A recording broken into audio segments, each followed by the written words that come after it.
Radio Publique Africaine.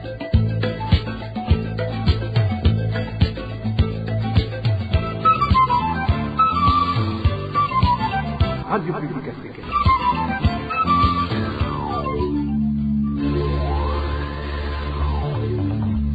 Ni umwanya w'amakuru mu Kirundi. Mukaba muyashyikirizwa na Emmanuel Nyongeko. Iteka gusubira kubana namwe bakunzi mwese ba Radio RPA mbanze ndabaramutse ndabaha n'ikaze ryo gukurikira amakuru yo kuri uyu munsi w'Imana igenekerezo rya 5 Rusama umwaka wa 2024 nahere kuri bikuru bikuru yagize.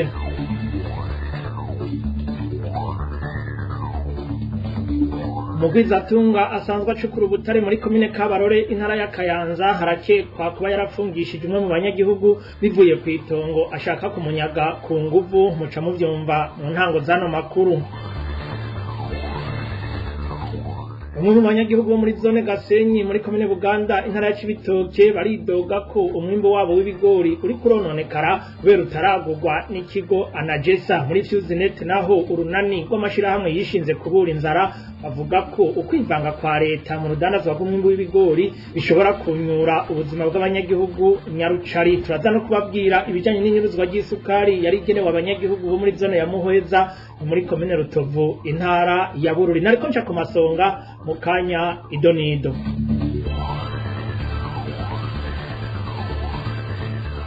Mwere mu gisata c'agateka kazi na muntu narimejeje kubibabwira mu ngingo nkuru hari umunyagihugu amazindi birenga afungiwe mu gasho ka zone Rugazi komine Kabarore intara ya Kayanza yo bafunzwe ku itegeko ry'umugwizatunga yitwa Vicente Ndagijimana asanzwe acukura ubutare aho muri komine ya Kabarore. Uwo nawe uyo bashaka kumunyaga itongo ryiwe akoresheje igikenye. Idonido na Eric Niyonzima.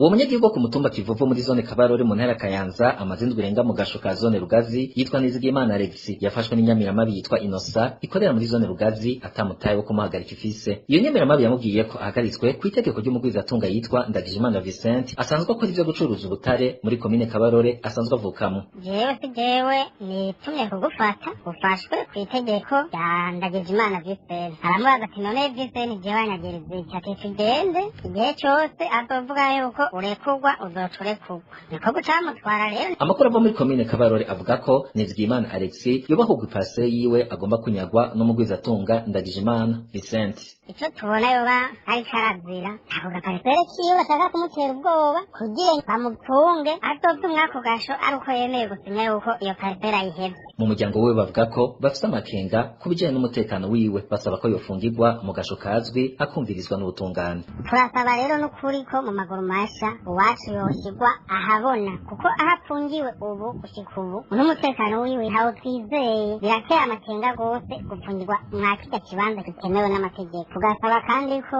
ubutungane bwokurikirana uwo muntu. Mu Rwanda rwa RPA ntituraronka Sanguye Jean Berkimas mustanteri wa komine Kabarore kugira tubwire ibijanye no munyagihugu afunzwe. Eric Niyonzima urakoze. Tukiri mu gateka kazi na muntu nyene basaba ko ababo bovuzwa n'abapolisi babarashe izuba riva. Abo n'abanyagihugu bo ku mutumba Muhenga zone Buvyuko komine n'intara ya Bubanza mu gihe abo banyagihugu bari bugarije urugo rwo bagiriza uburozi ngo bamwihanire ku munsi wa kane uheze.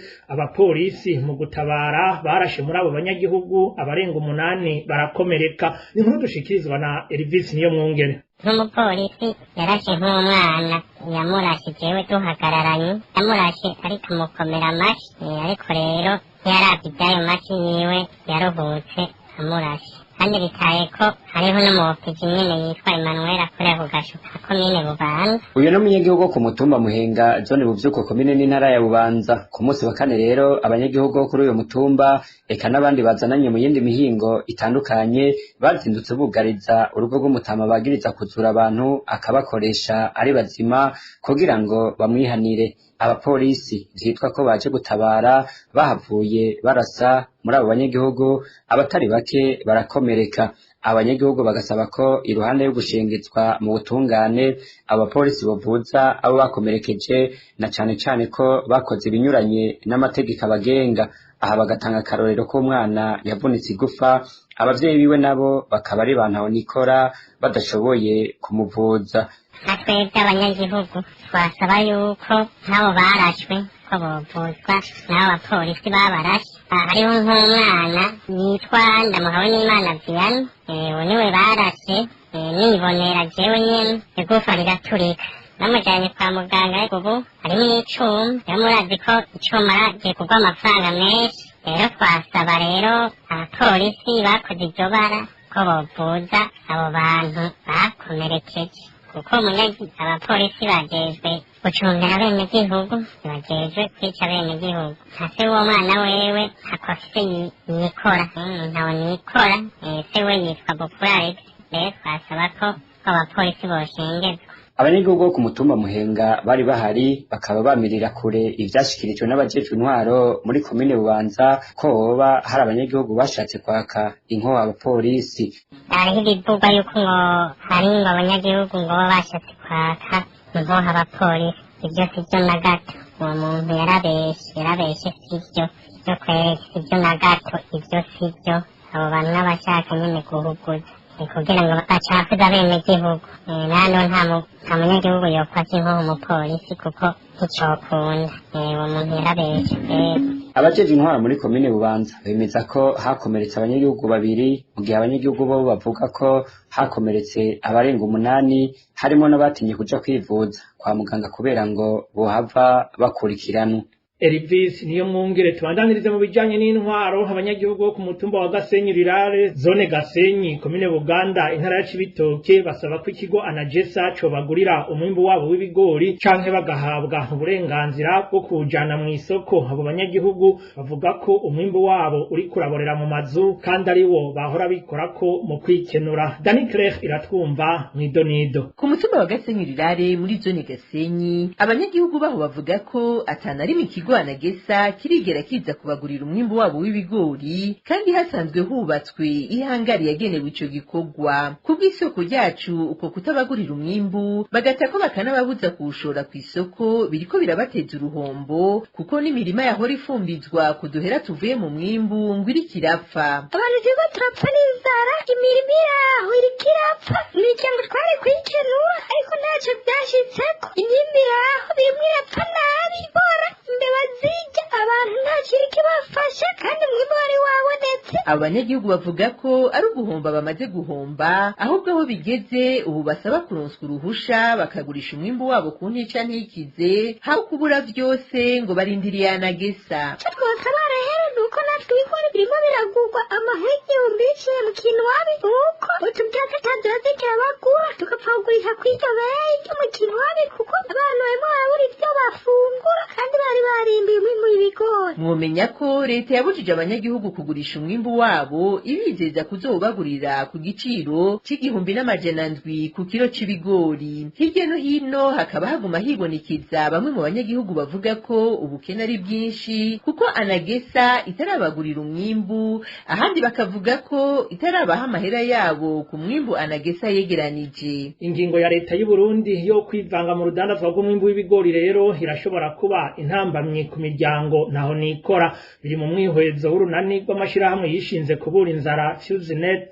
Urwo runani rusanga iyo ngingo yaje yiyongera ku bindi bintu bitari bike vyateye iduga ry'ibiciro. N'iyi nkuru tuyishikirizwa na Elvis niyo mwungere. Kuva mu kwezi kwa mbere uyu mwaka ibiciro vy'ibifungurwa bisa naho bitabandanije kuduga kandi ntivyanagabanutse nk'uko vyari bimeze mu mwaka uheze. Ivyo bigatumwa n'ukuntu umwimbu w'agatasi wabonetse kare. Biri mu mwihwezo w'urunani rw'amashirahamwe yishinze kubura inzara Fusenet. Muri uwo mwihwezo wagiye habona kwigenekerezo rya 2 uko kwezi, urunani Fusenet ruvuga naho biruko ko ibiciro vyagumye biri hejuru ku rugero rw'ibice 30 kugera kuri 45 kwijana ugereranije n'ibiciro vyahamaze imyaka 5. Fusenet rero ivuga ko ivyo biciro biduga bitewe n'ibiciro vy'ifungurwa biva hanze biza bizinze cyane bitewe nuko ifaranga ry'u Burundi ryataye agaciro cyane. Izimba ry'ivyo vyose bikenerwa mu burimyi, iduga ry'ibiciro vy'ibitoro n'ivyo kwiyunguruza. Fusenet mu mwihwezo wayo ivuga ko igiciro c'igihumbi n'amajana indwi ku kiro c'ibigori leta yashinze ko arico gitangwa ku barimyi caduze ku bice 150% ugereranije n'igiciro co mu 2021. Sozinet isanga ivyo binezera abarimyi bigatuma banifuza kubandanya bakorera mu burimyi, ariko ko bishobora kubera intambamyi imiryango ikenye kuko itaba ikironsa uburyo bwo kugura ivyo bigori. Vyongeye urunani Sozinet ruvuga ko n'itakara ry'agaciro k'ifaranga ry'u Burundi ryagabanutse ku rugero rw'ibice 10% ugereranije no mu kwezi guheze igabanuka ry'urugero rw'ihanahana ry'ibidandazwa, amadeni ya leta yo hanze y'igihugu kumwe n'ingurane ku mashirahamwe yigenga yaduze ku rugero rw'ibice 30% ugereranije no mu mwaka uheze, mu gihe mu bubiko ho amafaranga y'agaciro yagabanutse ku rugero rwa 5% ugereranije no mu mwaka uheze n'ibice 10% ugereranije no mu myaka 4 iheze, ku buryo ayahari atokora n'ukwezi, kandi ayo mahera y'agaciro ariyo yafashije mu kurangura hanze y'igihugu. Ivyo byose bwa Sozinet ni ibimenyetso kw'ifaranga ry'u Burundi rishobora kubandanya ritakaza agaciro kugezaho igiciro cemerwa na leta gishobora kuba musi ku bice 70%, igiciro co kw'isoko ya magendo kikagabanuka kandi kugeza ku bice 20% ugereranije n'igiciro co mu gice ca kane c'umwaka uheze. Sozinet rero isanga ivyo bizobandanya bigira ingaruka mbi ku buryo ibidandazwa biva hanze bizokena na cane cane igitoro n'ibifungurwa. Inyuma y'akaruhuko bagira baduhe mu buhinga bw'ivyuma duca tubaranya n'amakuru mu Kirundi ya Radio RPA ijwi ry'abanyagihugu. Hari umunsi bari bateguye manifestation kwa gatandatu ngo nyegeze igitoro cyose ngo hanyuma ngo abantu bace bakibura buri weekend ngo hace manifestation wacakewe nka bya 2015 nacinda vyikorera koze biriya nawe yagiye n'ibindi nzobikora. Kwibura igitoro ni kibazo tumazemo imyaka 2 canke irenga. Igikomeye cyane ngaha ni kihe nuko ibi turiko turabamwe ubu ntitubibone ngo ni vyubu, ni ingaruka mbi ya vya bihano twafatigwa kuva 2015 kuva ku ntambara ya Ukraine cyabagize ingorane ubuhoho ngira na bado nta uzi yo zoherera Irani na Israeli, urashobora gusanga ngaho mu karere hose ibitoro byose bihiye. Twagenda n'amaguru kandi Imana yatanze ugenda n'amaguru kamekiraza ubu ni guhera ugupinda. Kuri uyu wa gatandatu igenekerezo rya 4 Rusama umuryango w'abaganwa baba i Buruseli mu gihugu c'Ububirigi bahurikiye mu ishirahamwe ku Kirimba baratunganije ibirori byo kwibuka ubuzima nyiragi vy'umwami Mwambutsa Bangira Icenge n'umuhungu wiwe Ntare wa gatanu. Ivyo birori bikaba byari vyatumiwemwo abarundi bo mu mico itandukanye bari Buruseli no mu micungararo yaho. Bimwe rero mu byo bavuze bibukira ko umwami Mwambutsa n'umutima w'urukundo, umutima utihora, bagatanga akarorero k'ijambo yashikirije igihe umuhungu wiwe umuganwa Rudoviko Rwagasore yagandagurwa hamwe n'ishaka yakoranye mu kurondera guhabuza intara ya Bugufi yari yometswe ku gihugu kibanye ca Tanzania. Twumvirize Eric Innocent Harerimana aserukira ishirahamwe ku Kirimba rihurikiyemwo abarundi baba i Buruseli mu gihugu c'Ububirigi. Bwari bwo bwa mbere rero mu mateka y'u Burundi hibuka umwami Mwambutsa. Irakinyamukuru uwo mwami yadusigiye n'ubutwari, ubwenge n'ubwitonzi yatwanye igihugu mu gihe byari bigoye igihugu kiri mu bukoroni atasaganirizo. Maze nk'uko yari Bangira Icenge yashoboye guhabuza intahe yo kwikukira aciye ku muhungu wiwe Mugana Rudoviko Rwagasore n'abandi barundi sinzi bamufasha gushayura Burundi. Ikitwa mwibukira ko n'umutima w'urukundo, umutima utavangura, umutima utihora. Yasavye abarundi ko bato kwihora igandagurwa ry'umuhungu wiwe Rudoviko Rwagasore, abwira ati ntimumpeke urubugira kabiri.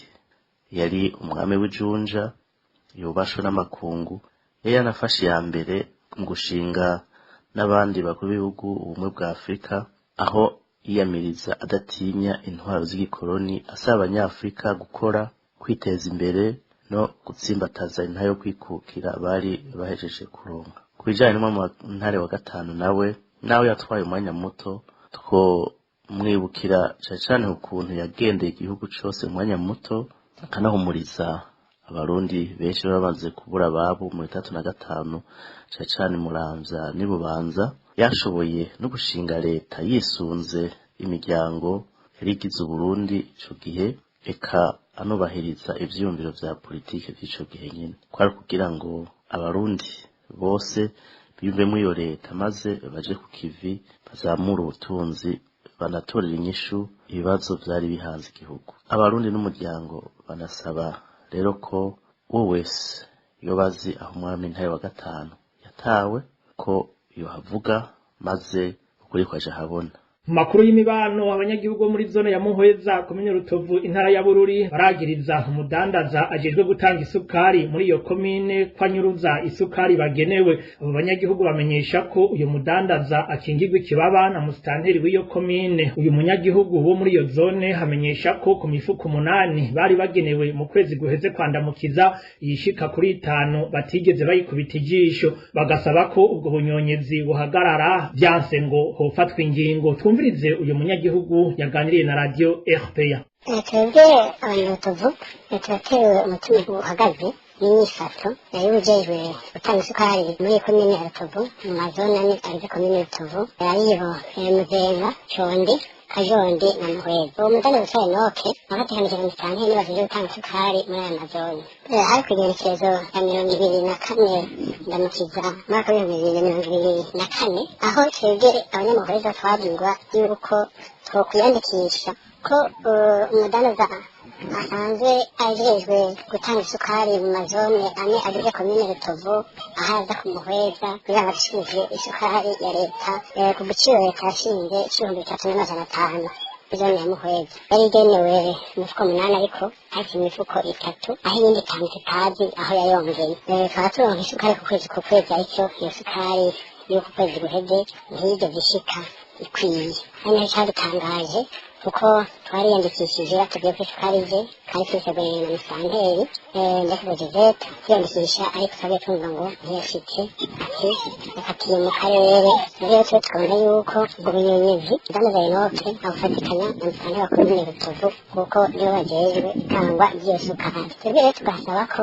yo kuri iyo ngendo yohagarara kugira ngo abana bacu biheza kari ku mu gitondo mbere twebwe tubonereho cyangwa naho hafashwe izindi ngingo nimba bahindura Enoke nimba ko bahinkanura barabe kugira ngo dushobore kuronka isukari nk'uko leta yabisabye. Mu ruganda rwa radio RPA twagerageje kurondera Josette Ndayikeza musitanteri wa komine ya Rutovu kugira ngo agire ico bivuga ko ariko telefone yiwe ngendanwa yahamagara hakabura uwitaba. Abanyagihugu mu ntara ya Cibitoke baridogera cane abafise amasitasiyo y'igitoro mw'iyo ntara ko bagitanga ku kimenyane ikindi bakakigurisha kuri magendo. Akarorero batanga na ka sitasiyo y'umwe mu ndongozi z'igihugu aho ngo basigaye bashira igitoro mu mabidon bakaja kukigurisha kuri magendo. Idonido na Dani Claire iratwumva. Ku masitasiyo 9 ari mu ntara ya Cibitoke, sitasiyo imwe gusa niyo yama yaronse igitoro, iyo nayo niyo umushikiranganji.